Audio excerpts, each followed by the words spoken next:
안녕하십니까. 국민대학교 한국역사학과 명예교수로 있는 박종기 교수입니다. 앞으로 여러분들과 함께 고려왕조를 재발견한다는 큰 주제를 갖고 고려왕조의 역사에 대해서 우리가 탐색하는 그런 시간을 갖게 된 것을 대단히 기쁘게 생각합니다.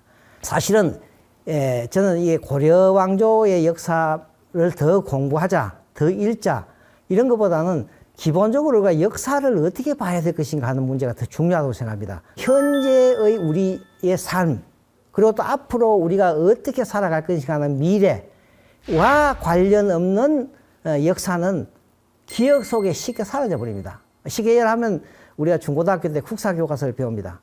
그저 암기입니다. 그렇게 하다 보니까 졸업하고 나면 다 잊어버린 겁니다. 우리 현재의 우리의 삶, 현재의 우리 사회와 미래의 우리 사회와 연결되지 않은 역사란 것은 죽은 역사에 불과하다. 과거를 읽어서 과거를 통해서 현재와 미래를 전망할 수 있는 역사가 바로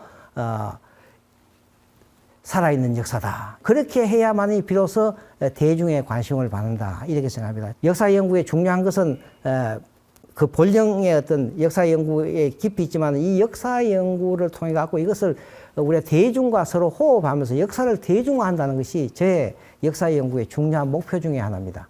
먼저 오늘 우리는 제1부에서는 왜 고려왕조가, 왜 우리가 고려왕조를 공부하고 읽어야 하는가, 이것을 주제로 해서 오늘 강의를 진행할까 시작합니다.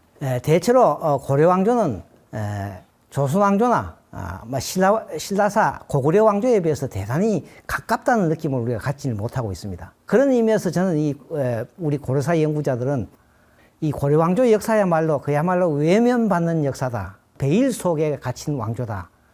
이렇게 우리가 얘기를 합니다. 대체로 고려 왕조가 대중로로부터 잊혀진 왕조가 된 데는 대체로 세 가지 정도의 이유가 있다고 생각합니다. 하나는 서울과 개성이라고 말씀드릴 수 있습니다. 그건 무슨 말이냐면 우리가 가장 많이 읽는 조선왕조의 수도는 바로 현재 우리가 살고 있는 서울입니다. 그렇기 때문에 우리는 언제든지 5대 궁궐에 가면 조선의 역사를 읽을 수가 있습니다. 그러나 고려의 수도는 여러분도 잘 아시다시피 개성입니다. 지금 현재 분단 상태에 있습니다. 그래서 우리가 지금 접근을 하지 못하고 있습니다.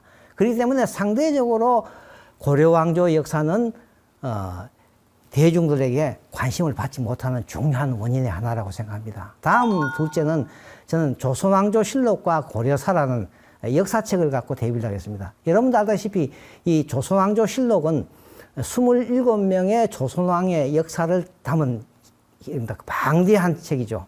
그러나 고려사는 139권의 고려사는 너무 사료가 양이 적습니다. 조선왕조 신라과 같이 고려왕조에도 매번 국왕이 죽고 나면 실록을 편찬합니다. 그래서 34명의 국왕의 역사가 바로 고려왕조 실록이 있습니다. 조선왕조는 자기 조선왕조 건국을 합리화하기 위해서 이 고려왕조 실록의 역사 가운데서 조선왕조 건국의 유리한 부분, 그리고 또 이성계가 이 국왕으로 즉위하는데 유리한 부분을 뽑아갖고 따로 편집한 것이 이 정인지가 편찬한 고려사입니다. 이게 1451년에 편찬되죠. 그러니까 아까도 말씀드렸습니다만 1395년에 시작해서 1451년 약 60년 동안 4번 내지 5번의 편찬한 과정을 겪어서 만들어진 이 고려사는 사실은 고려왕조 실록을 기본적인 대본을 해서 여기에서 필요한 역사적인 사실을 뽑아갖고 옮긴 것입니다. 그런데 불행하게도 이 고려왕조 실록은 임진왜란이나 이를 통해서 아마 소실된 것으로 대단히 아쉬운 점입니다. 27명의 조선왕 가운데서 태조 이성계의 태조왕조 실록보다도 전체 34명의 고려국왕의 역사가 더 적습니다. 그렇기 때문에 고려사는 우리 대중들에게 풍부한 역사적인 내용을 제공하지 못하고 있는 한계가 있습니다. 그 다음에 이제 마지막으로 이른바 이 식민사학과 반식민사학. 여러분도 알다시피 이 한국사, 근대 역사학의 출발은 일본이 조선을 병합하는 역사적인 정당성을 한국사에 대한 왜곡을 통해서 나온 겁니다. 여러분도 잘 알다시피 이 식민사학이라고 하는 것은 두 가지 이론을 갖고 있죠. 하나는 타율성 이론을 해서 한국은 역사 출발부터 자율적으로 발전하지 못했다. 북쪽에는 중국의 한사군의 식민지였고 남쪽은 일본의 임나일본비의 일본의 식민지다. 그래서 한국사는 자율적으로 발전하지 못한 타율적인 역사다. 이렇게 하면서부터 주로 우리 한국 고대사를 집중적으로 왜곡합니다. 그 다음에 또 하나는 정체성 이론에서 조선을 병합할 20세기 초반의 조선 역사는 일본 역사에 비해서 약 800년, 700년 내지 800년 정도 역사 발전이 뒤져 있다. 그렇기 때문에 조선의 역사 발전을 위해서는 일본의 식민지 지혜가 합당하다. 이렇게 얘기하는 것이 바로 정체성 이론입니다. 한국사가 정체되었다. 이 정체된 이유가 뭐냐? 한국 사람들은 당파성을 갖고 있다. 사대주의다. 상업이 발달하지 못했다. 이러한 이유를 들고서 주로 집중적으로 왜곡하는 것이 조선왕조의 역사입니다. 그러다 보니까 자연적 해방 이후에부터 해서 지금까지 약 한 7, 80년 동안의 역사 연구는 주로 이 왜곡된 고대사와 왜곡된 조선사를 집중적으로 연구할 수밖에 없었고, 그래서 상대적으로 고려사는 외면받을 수 없다. 이런 점에서 고려사가 상당히 주목을 받지 못하는 이러한 원인이 되었다. 제가 이 대학에 있으면서 입학생을 면접할 때마다 우리 이 역사 가운데서 가장 자랑스러운 부분이 어딨냐? 이렇게 보면 대부분의 학생들은 고려청자, 팔만대장경, 금속활자, 대몽항쟁 이런 얘기하고, 그건 왜 그러냐 하면 상대적으로 고려왕조 역사를 일본 식민지 사학자들의 왜곡을 받지 못했기 때문에 그것이 우리에게 자랑스러운 역사로 남아있는 겁니다. 그런 점에서는 고려왕조가 상당히 일본의 식민사학자들의 영향을 적게 받았다는 점에서는 상대적으로 또 새롭게 연구할 수 있는 분야가 많다. 이렇게 우리가 볼 수 있습니다.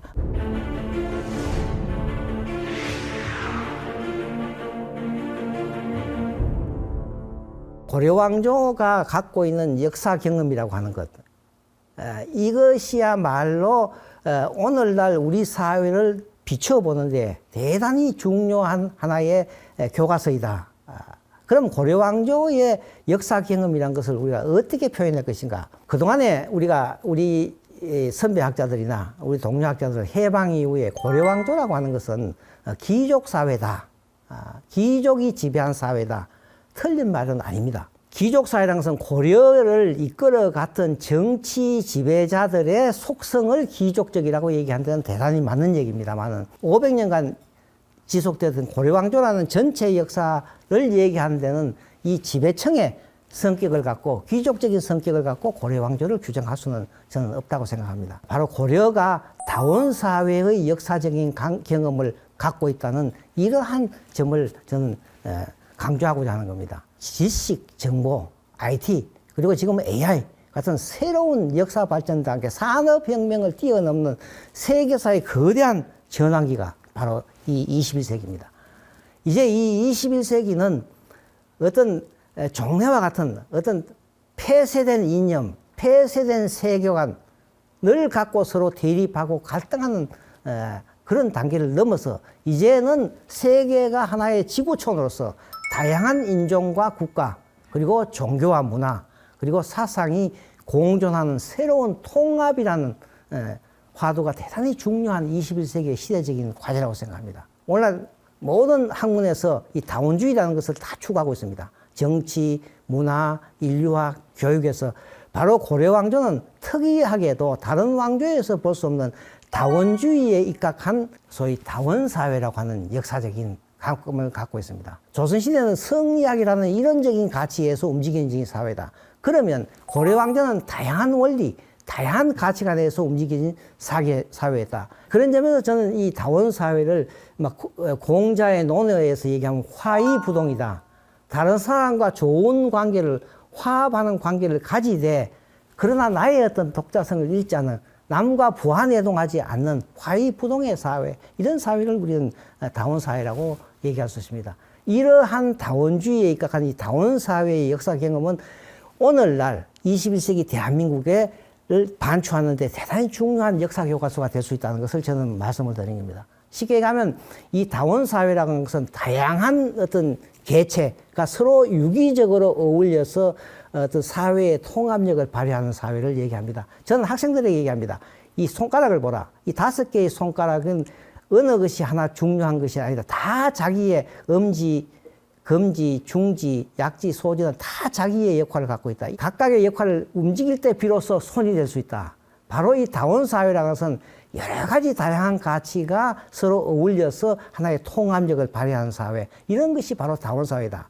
오늘날 이 대한민국은 이러한 다원사회, 다문화사회로 나아가고 있습니다. 바로 이러한 어떤 역사적인 경험, DNA를 이 고려왕조가 갖고 있다는 것은 놀라운 사실이 아닐 수가 없습니다. 문화와 사상에 있어서는 다양성, 다원성과 통합성이라고 하는 이런 특징이 집중적으로 고려왕조의 역사에서 나타납니다. 아까 얘기했지만 조선왕조는 성리학이라고 하는 성리학 이외에는 사문난적이라서 일체 모든 것이 허용되지 않습니다. 그러나 고려왕조는 다원성과 다양성과 통합성, 그리고 또 정치와 사회에서는 대단히 개방성과 역동성이라는 이러한 어떤 가치를 갖고 있습니다. 왜 고려왕조가 문화와 사상에서 다양성과 통합성을 갖고 있냐는 것은 바로 고려왕조 건국, 다음 시간에도 자세히 얘기하겠습니다만, 고려왕조는 이 삼국의 다양한 인적, 물적 자원을 흡수해서 소위 통합된 왕조입니다. 태조왕건이 고려왕조를 건국했지만 모든 것을 독식하지 않고 지방에 있는 호족 세력들의 자율성과 통합성을 인정하면서 고려를 통합왕조로 이끌어갔습니다. 그것이 이제 유명한 태조왕건의 훈요 10조에서 나옵니다. 훈요 10조는 불교, 도교, 풍수지리, 유교 사상이 공존하는 것을 알려주고 있습니다. 예를 들면 뭐 1조와 2조에서는 불교가 고려왕조 건국에 대단히 중요한 역할을 했다지만, 한편으로는 불교가 갖고 있는 폐단을 경계한다든가, 또 풍수지리도 불교만큼 고려왕조 건국에 역할을 했다. 또 6조에서는 소위 이 팔관회를 강조하면서부터 도교, 신라의 난가 사상을 강조하는, 이렇게 고려왕조는 다양한 사상을 인정하는 이러한 어떤 다원사회라는 역사적인 경험을 갖고 있다는 점이죠. 그리고 또 한편으로는 문화도 아주 상감청자와 같은 대장의 고급 문화가 있는가 하면, 지방에는 이 강력한 호족 세력들이 갖고 있는 큰 석불, 그리고 철불과 같은 이러한 싱싱한 어떤 지방 문화를 갖고 있는 이러한 점이 바로 고려왕조가 문화와 사상에 있어서 다양성과 통합성을 갖고 있다. 그리고 또 여러분도 알다시피 정치와 사회에서는 고려는 이른바 이 고려의 수도 한국에 있던 병난도는 당시에 서해안 일대 동아시아의 무역의 중심입니다. 그리고 또 송나라, 거란, 여진, 멀리 아라비아 상인들까지 와서 이곳에서 교육했습니다.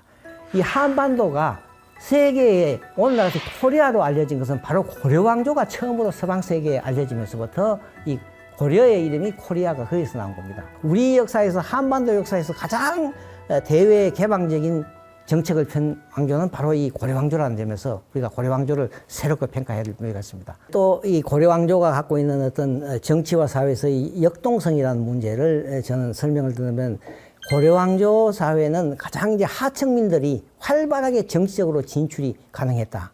이런 점입니다. 예를 들면 뭐 여러분 이의민이라는 무신전공기 이의민이라는 사람은 천민이 재상이 되는, 무신전공기 농민봉기라는 그런 특수한 시기지만은 그런 점에서 보면 하층민들의 어떤 정치적인 활발이 상당히 그것뿐만 아닙니다. 역동성이라고 하는 것은 외국인들이 또한 고려왕조에서 재상이 된다든가, 또 고려왕조의 어떤 역사 발전에 크게 기여하는 외국인을 적극적으로 등록한 것도 상당히 어떤 고려왕조가 다이내믹한 사회다. 그리고 또 하나 우리가 말씀드릴 수 있는 것은 이 여성들의 어떤 호주가 되어서, 오늘날 우리 현재 호적은 여성이 호주가 될 수 있습니다만, 이 1000년 전 500년간 지속된 이 고려왕조에서 여성이 호주가 되어서 제사를 지낼 수 있고, 또한 그 외손이 관직에 진출할 수 있는 이러한 어떤 역동적인 사회가 바로 고려왕조다. 이런 점에서 우리 고려왕조는 어떤 한반도에서 가장 개방적이고 역동적인 왕조, 이것은 바로 21세기 대한민국이 오늘날 다문화사회, 그리고 또한 세계의 어떤 경제 강국으로 가는 데 있어서 이러한 고려왕조가 갖고 있던 이러한 어떤 다원사회의 어떤 역사적인 경험이 우리가 오늘날 21세기에 그대로 반영되고 있다. 첫 시간에는 왜 고려왕조인가, 왜 우리가 고려왕조의 역사를 읽어야 되는가, 이러한 데 대해서 우리가 생각을 해봤습니다. 이제 다음 시간에는 고려 태조 왕건과 고려왕조 건국이 우리 역사에서 어떤 의미를 갖고 있는가, 이런 문제에 대해서 여러분들하고 생각하는 시간을 갖기로 하겠습니다. 감사합니다.